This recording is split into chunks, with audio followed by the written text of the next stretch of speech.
आई भैया, हम सिंगर मिथुन मनी ये सावन के पावन महीना में एगो भोले जी के भजन लेके आ रहा बानी और हमके आशा ना पूरा विश्वास बा कि रउआ सबके जरूर पसंद आई। आई भैया, एगो देवर अपना भाभी से कहा था, कैसे कहा था? चलन भौजी कंवरिया सजाई, खुश हुए बाबा त गोदिया भराई।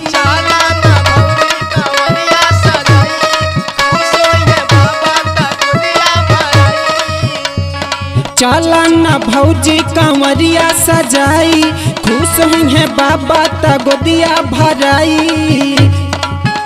अरे साजल आंगनवा जे भी दुआर गइल, सुनला सुनावा। साजल आंगनवा जे भी दुआर गइल, भोला बोगैनी डबल लइका भाई।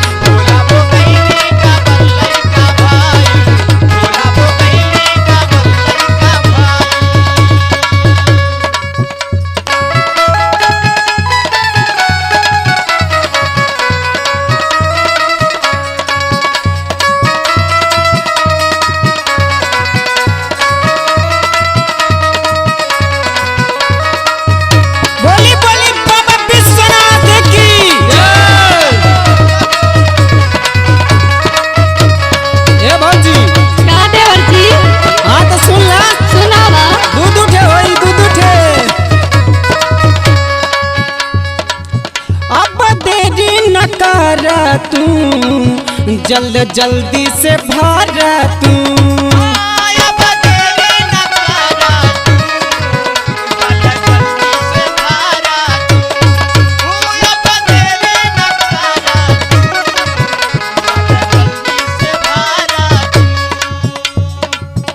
अब देरी न करा तू, जल्द जल्दी से भारा तू।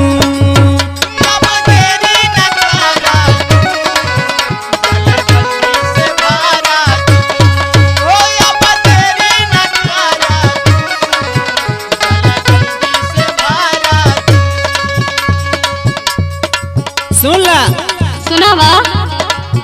आज पहले सामनमा से भारा भखाइल, पहले सामनमा से भारा भखाइल।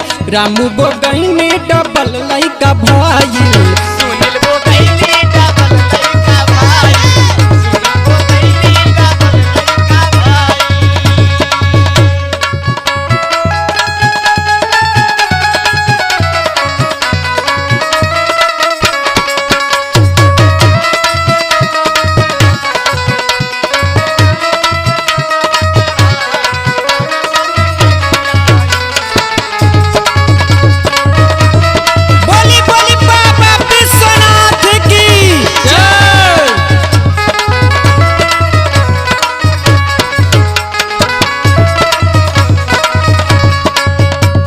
और सुना सुनावा। फल मिली अचरिया में, चला काशी नगरिया में।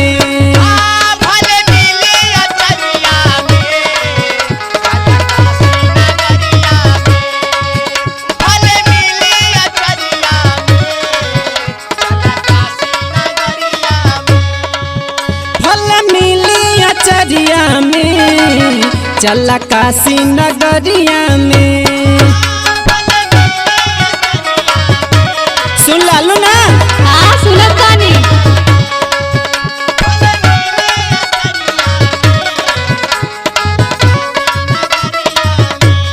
आई देखा मिथुना जाई, ठीक ना? ठीक बा। और सुनील और उमाकांत भैया के लेके, अरविंद लाहरी के लेके, संग में पंकज भैया जी, सब लोग गावत बजावत जाए एकदम पूरा, ठीक ना? ठीक बा। पहले सोमारी मिथुनवा बगाइल, आज पहले सोमारी मिथुनवा बगाइल। सुनील बोगैनी डबल लइका भाइल, रामू बोगैनी डबल लइका भाइल।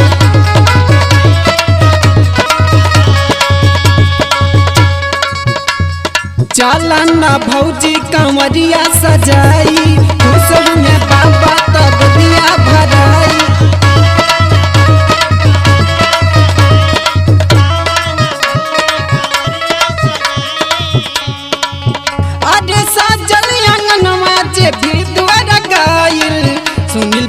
तीन डबल लइका भइल